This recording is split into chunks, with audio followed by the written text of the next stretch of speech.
Mom, are you ready? Yes, I am.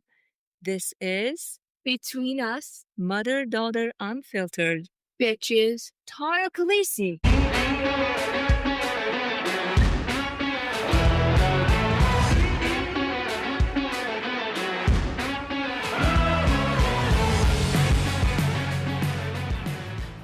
Welcome to Between Us, Mother Daughter Unfiltered. I'm Zeynep.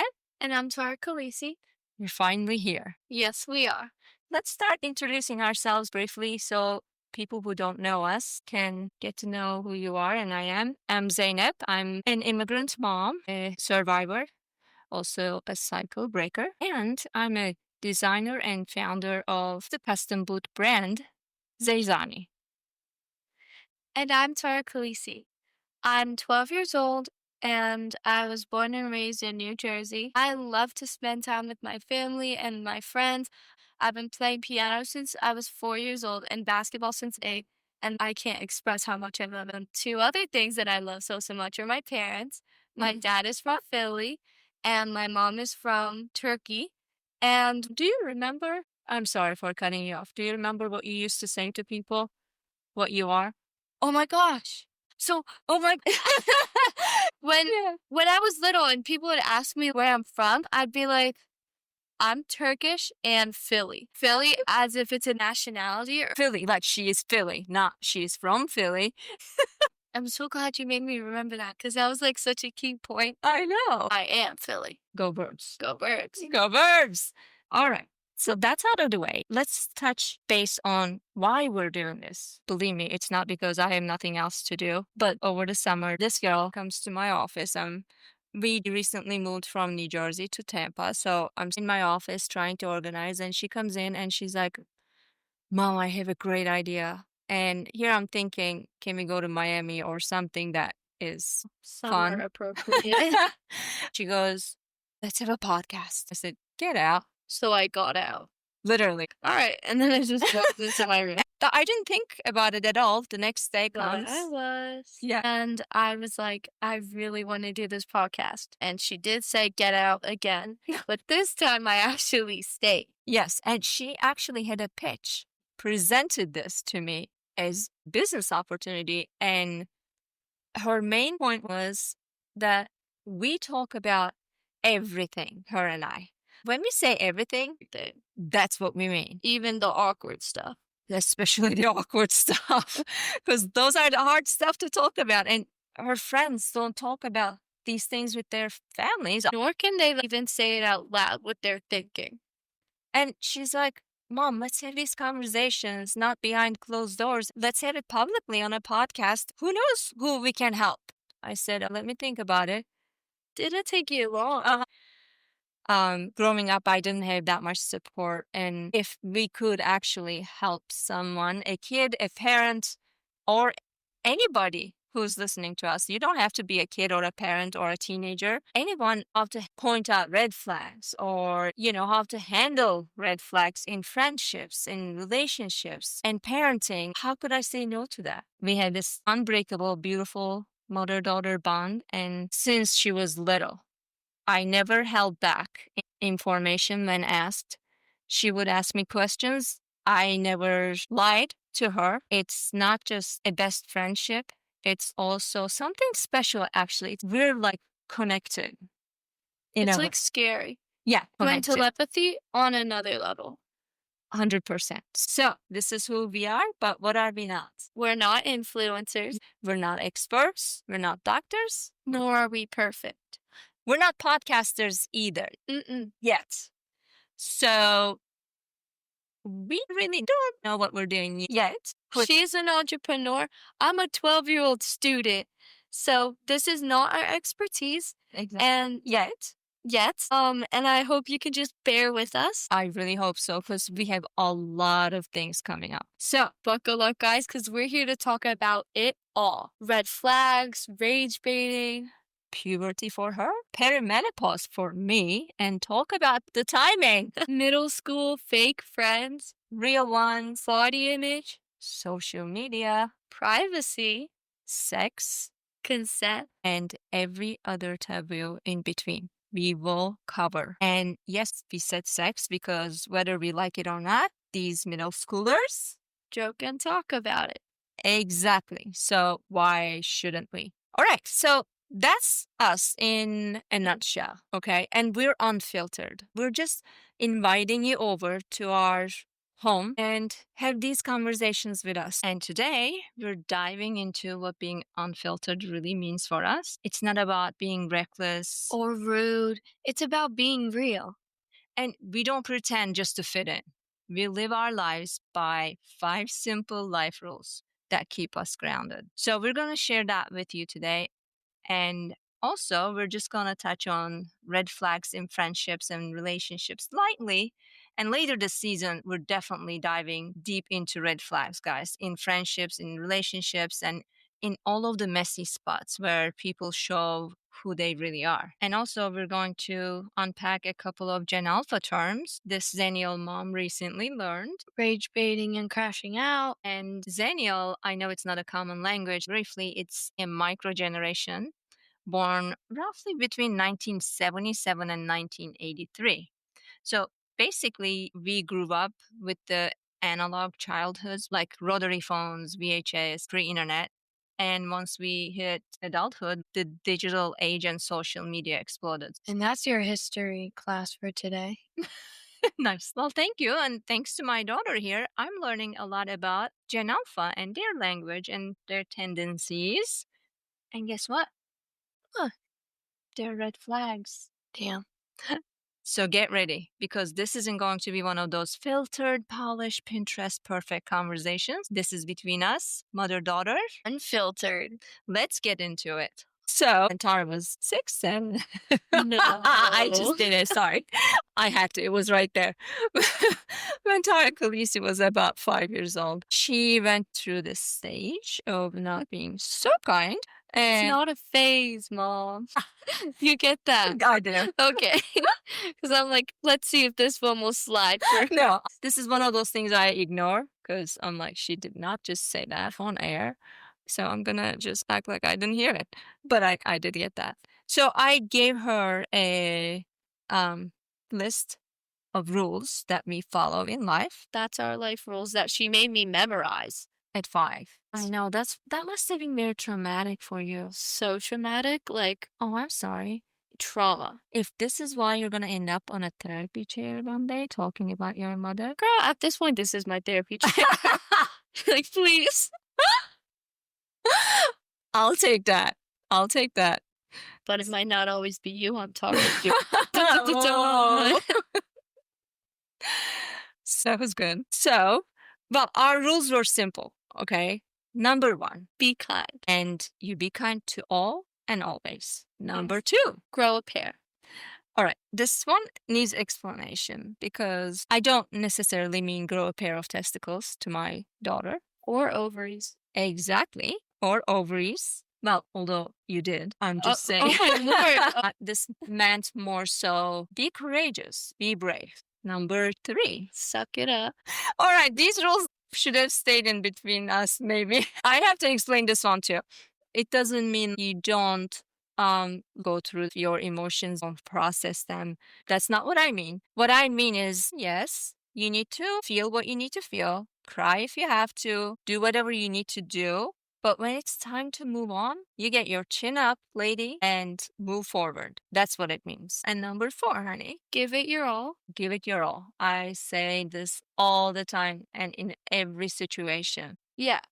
Basically, don't do things half-assed. She said it. Well, maybe next time don't put unfiltered. She's right. Touche, honey.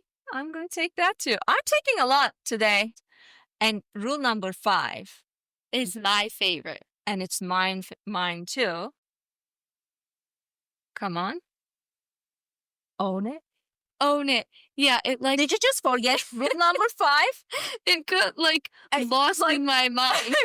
Guys, you should have seen her eyes wide open. Those beautiful eyes, and Yeah. her hand is covering her mouth. Because I'm on You forgot our most important rule. and like I have no script in front of me, and the whole time I'm like, I hope I actually remembered the rules in order. Rule number 5 is your favorite. We would never And forget. it's been my favorite. That I can't believe you just forgot. But You owned it though. Okay? You didn't lie. So yes, rule number 5, own it. Because I always told Tara Khaleesi, we're human, we make mistakes, we mess up. But how we own those mistakes is what sets us apart. or denial. Can't that work? Well, denial works, yeah. For those who haven't grown a pair. Bruh. Bruh. So that's our life rules. And in addition to these rules, what's important for me as a survivor was to teach Tara Khaleesi as young as possible how to point out red flags. And not only between boy and girl Relationship. but friendships too. Because there are red flags in friendships too. But it's not as talked about, I feel like, because everybody's like, oh yeah, he is a red flag in a romantic relationship. But nobody really talks about friendship red flags, but that's real too. Well, as they should. You should talk about these things. We should talk about these things as parents. We should point these things out. But nobody does. That's what I'm saying. Hello, we're doing it here. And this is the start of our legacy. Yes. Yes! We just high five. We did high five. So, yeah, pointing these out in friendships are even more important in a way because at your age, everyone has friends. You might have a crush, but they're not really your boyfriend or girlfriend. It all starts with friendships, right? Yeah. And if you got a friend who doesn't want you hanging out with anyone else, Wanting to keep it just close knit. yeah, who gets jealous when you make new friends or stirs up drama just to keep you close, that's a red flag. And parents, no, that's not cute. That's not, oh, they're just inseparable. That is actually teaching your kids that cleanliness and control equals love. And here's the truth. When kids normalize controlling friendships, later in life, they normalize controlling partners. So when jealous and obsessive behavior shows up in romance, they don't see those signs as toxic. They think it's love because that's what their friendships taught them. And this is why I strongly believe teaching kids to spot red flags early matters. Friendships are the training ground, and romantic relationships come later, but the pattern starts now. And speaking of patterns, Tara Khaleesi and I love Team Off. Yeah. And in Team Off, there's a saying: once is an incident, twice is a coincidence, 3 is a pattern. So let's teach our kids how to spot these red flags before they become a pattern, right? So parents and kids, it is important to know how you step back in situations and just try to analyze it. You don't have to know psychology in and out, but trust your gut. If you feel there's something off in your gut, 99% of the time, there is something off. I have a question for you though. How can you tell between a gut feeling and a heart feeling?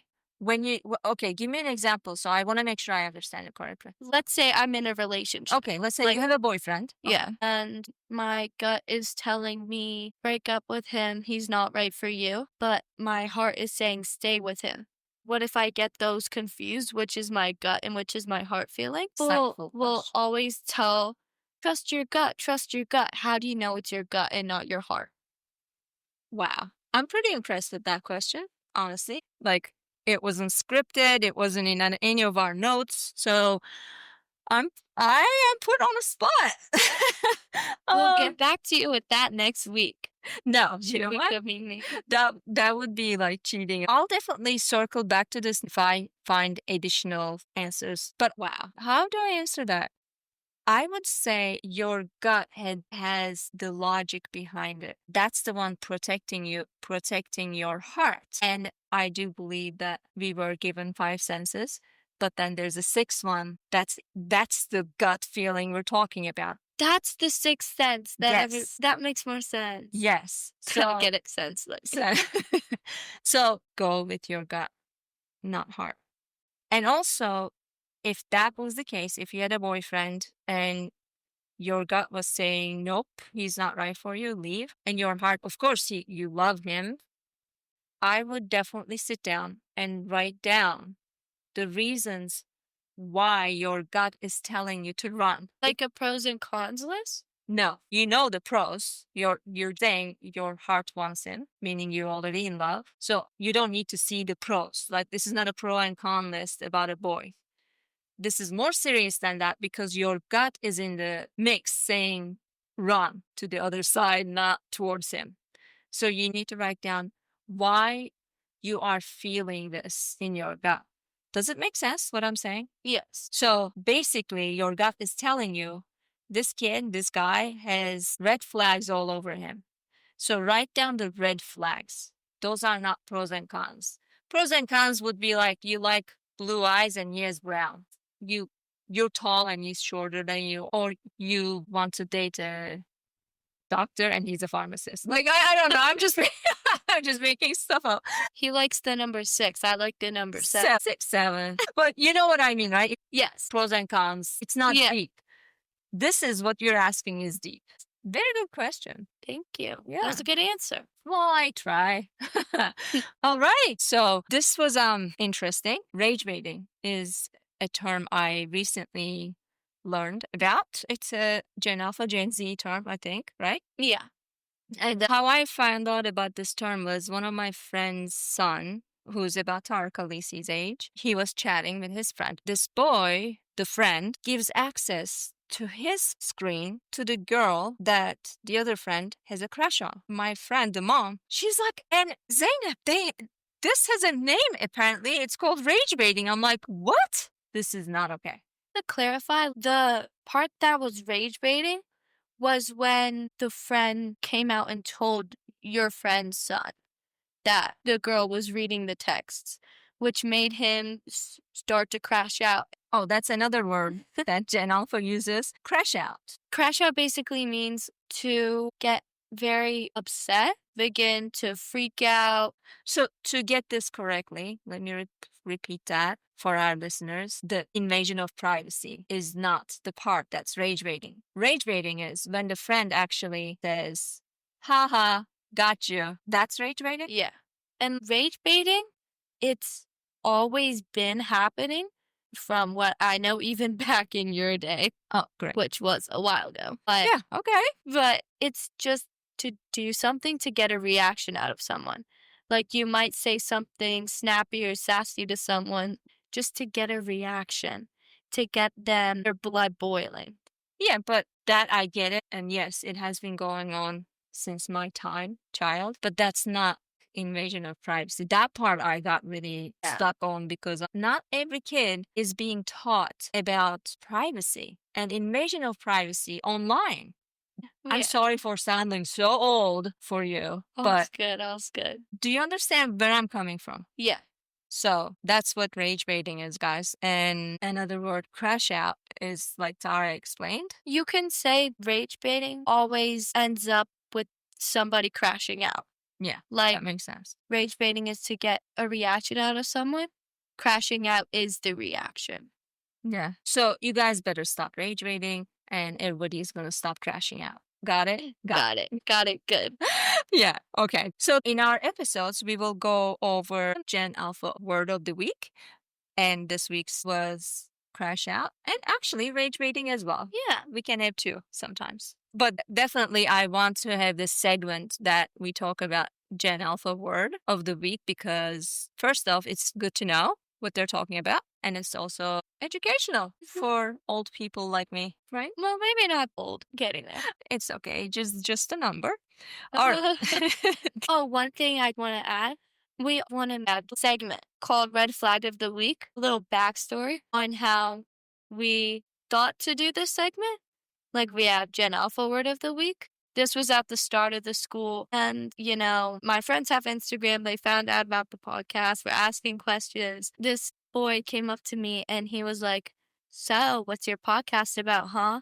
And joking around. And I didn't even think. I just turned to him and I'm like, red flags, like you. I can't believe you said that, by the way. Sorry. I clocked his teeth. Poor kid, though. Like, did he even understand what that meant? his face got red, Okay. like a flag. And by the way, he wasn't a red flag. We're just joking, but it's funny. But yeah, and if you guys see a red flag, please DM us on Instagram at betweenus_unfiltered, and we might make it a future red flag of the week. That we definitely will. So just DM us and tell us about what red flags you may have seen in your day-to-day life, and we'll talk about them. I always tell Tara Khaleesi she's my daughter first, best friend second. And same thing with me. I'm her mother first, best friend second. It's a tough balance act, would you not say? It is. I know it's tough for you because I know you want to give me everything possible and just want to take away, but then you have to be a mom. And I needed to find the balance between what I can joke around with you Mhm. without seeming disrespectful and Yeah. what I can and Yeah. cannot do. Absolutely. Yeah. Yeah. There are times I had to tell Tara Khaleesi, I know this is going to break your heart, and I want you to know it breaks my heart more than it breaks yours to upset you. But as your mom, I have to say no. As your best friend, I hear you. I would have wanted to do the same exact thing that you're asking to do. And I would have been upset like you are right now. So I get it. But I am your mother first. And of course, you're sad, upset, disappointed. And that breaks my heart. But your reaction is, I get it, mom. Yeah. But I need to let you be, let you process. And once you're done, because there has to be an expiration timeline for that kind of feeling disappointed. Ties in with suck it up, doesn't it? Yes, I was just gonna tie to suck it up. Oh my gosh. Yes, I'm so proud of you. Look at that. So yes. Yeah. I kind of think of our relationship, mother, daughter, best friend, kind of in the movie theaters. Like, you know those 3D glasses that you get at one is blue, one is red? I feel that's in a way our relationship in a nutshell. Explain. If you look at both of them, you see purple through both of them. But if you cover one, you just see the one color. If you cover the other one, you see the other color. For example, our best friendship is the red, and our mother-daughter relationship is the blue. And we look at it through both lenses, but when we know we need to, we cover one of them. Oh my gosh. I'm so sorry. Aw. And the skin. I'm truly impressed and proud of you.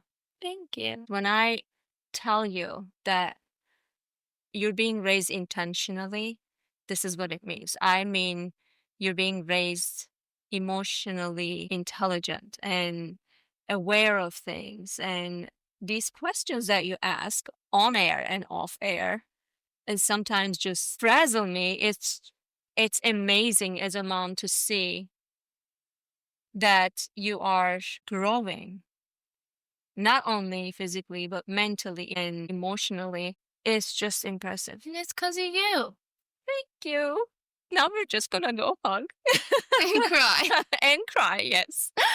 Anyways, I think it's good time to wrap up. This was season 1, episode 1. Until next time, Stay unfiltered. Bitches. Yeah, we did. We ate. We did it. We ate down. I don't know what that means.